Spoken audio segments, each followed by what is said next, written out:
बिस्मिल्लाहिर्रहमानिर्रहीम। मेरा नाम डॉक्टर जाहिद शहजाद है।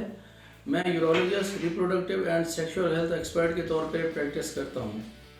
आज के हमारे डिस्कशन का मौजू है टाइट पैंट्स और अंडर गारमेंट्स पहनने का मेल इनफर्टिलिटी के ऊपर क्या असर होता है। जो लोग बहुत ज़्यादा जीन्स पहनते हैं या गर्म कपड़े और अंडर गारमेंट्स पहनते हैं, उनकी वजह से उनकी मर्दाना ताकत के ऊपर और बच्चा पैदा करने की सलाहियत के ऊपर क्या कोई असर पड़ता है या नहीं, आज हमने ये डिस्कस करना है। बच्चे पैदा करने के जरसूमे, जिनको हम स्पर्म कहते हैं, ये खस्सियों के अंदर यानी टेस्टिस के अंदर बहुत छोटी छोटी नालियों के अंदर मौजूद होते हैं, जिनको सेमिनिफेरस ट्यूब्यूल्स कहते हैं। ये टेस्टिस एक थैली के अंदर बंद होते हैं जो स्क्रोटम कहलाती है।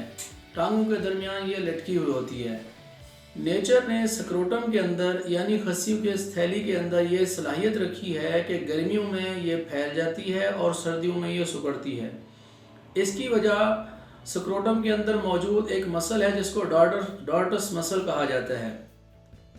और ये फैलने और सिकुड़ने का जो नेचर ने इसके अंदर खसूसियत रखी है, इससे क्या बेनिफिट है।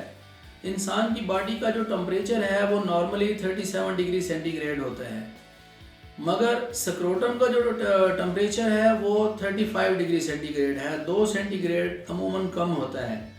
उसकी वजह ये है क्योंकि नेचर ने इन जरसूमों को बचाना होता है और ये स्पर्म जो है इनको लाइव रखने के लिए ज़रूरी है कि ये बॉडी टेम्परेचर से कम टेम्परेचर के अंदर मौजूद हों, क्योंकि बॉडी 37 डिग्री सेंटीग्रेड पे गर्म है और जो टेस्टीज होते हैं या स्क्रोटम होती है, इसका टेम्परेचर कंपैरेटिवली 2 सेंटीग्रेड कम होता है। इसको रखने के लिए, कम दर्जा हरारत पे रखने के लिए ये थर्मो रेगुलेटरी सिस्टम कुदरत ने स्क्रोटम में रखा हुआ है। जब गर्मियाँ आती हैं तो ये टेस्टीज फैल जाते हैं।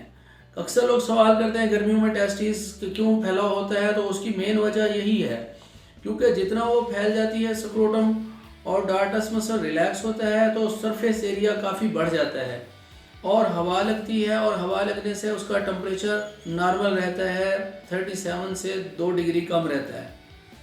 और जब सर्दियां आती हैं, क्योंकि बहुत ज़्यादा एरिया एक्सपोज होता है, तो अगर ज़्यादा एरिया एक्सपोज रहेगा तो ठंड ज़्यादा हो जाएगी और स्पर्म फ्रीज होने का ख़तरा है या उनकी मोटिलिटी के ऊपर इफेक्ट पड़ने का ख़तरा है। इस वजह से ये डॉर्टस मसल जो होता है, जो स्क्रोटम के अंदर मौजूद होता है, ये सिकुड़ता है, कंट्रैक्ट करता है। जब ये कंट्रैक्ट करता है तो स्क्रोटम सिकुड़ के बिल्कुल छोटी हो जाती है। तो ये थर्मो रेगुलेटरी सिस्टम नेचर ने स्क्रोटम को दिया हुआ है और इस वजह से जरसूमे बेहतर रहते हैं। लेकिन with the passage of time लोगों के लाइफस्टाइल की वजह से ये टेम्परेचर सिस्टम जो है ये डिस्टर्ब लोग कर देते हैं। जीन्स का कपड़ा या कोई और टाइट कपड़े पहनने से और अंडर गारमेंट्स में अंडरवियर यूज़ करने से और टाइट अंडरवियर यूज़ करने से ये होता है कि इंटरनल बॉडी टेम्परेचर खसूसन स्क्रोटम का और टेस्टिस का वो या तो इक्वलेंट टू बॉडी टेम्परेचर हो जाता है या उससे भी बाज़ औक़ात बढ़ जाता है, यानी 37 डिग्री सेंटीग्रेड 38 डिग्री सेंटीग्रेड तक चला जाता है। तो ऐसे लोग जो ज़्यादा टाइट कपड़े पहनते हैं या जीन्स पहनते हैं या गर्म कपड़े पहनते हैं, अंडरवियर पहनते हैं और टाइट अंडरवियर पहनते हैं, उनके अंदर इनफर्टिलिटी का चांस मैक्सिमम होता है और ये रिस्क फैक्टर है इनफर्टिलिटी का।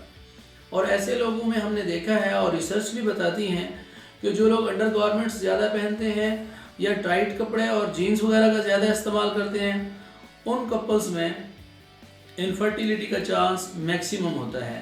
खसूसन उनमें स्पर्म मोटिलिटी कम हो जाती है, डेड स्पर्म ज़्यादा होते हैं। जब उनका हम सीमन एनालिसिस करवाते हैं ऐसे कपल्स का जिनको 2, 4, 5, 6 सालों में बच्चे पैदा नहीं हो रहे, तो उनका एक रिस्क फैक्टर हम ये भी चेक करते हैं कि ये लोग कौन सा ड्रेस यूज़ करते हैं और उस ड्रेस के अंदर फिर अंडरवियर यूज़ तो नहीं करते और अंडरवियर को टाइट अंडरवियर यूज़ तो नहीं करते और उसका टेम्परेचर ज़्यादा तो नहीं रखते। तो ज़्यादा टेम्परेचर की वजह से ये जरसूमे मरना शुरू हो जाते हैं और डेड स्पर्म ज़्यादा आते हैं। तो ये मेन इनफर्टिलिटी का एक फैक्टर है जो मैंने आपको बताना ज़रूरी समझा, क्योंकि हमारे पास जितने भी पेशेंट आते हैं उनकी हिस्ट्री के ऊपर, उनकी लाइफस्टाइल के ऊपर जब हम इन्वेस्टिगेट करते हैं और पता करते हैं तो मैक्सिमम इनमें से वो कपल्स होते हैं जो कि टाइट जीन्स या अंडरवियर यूज़ करते हैं। तो पहले ज़माने में लोग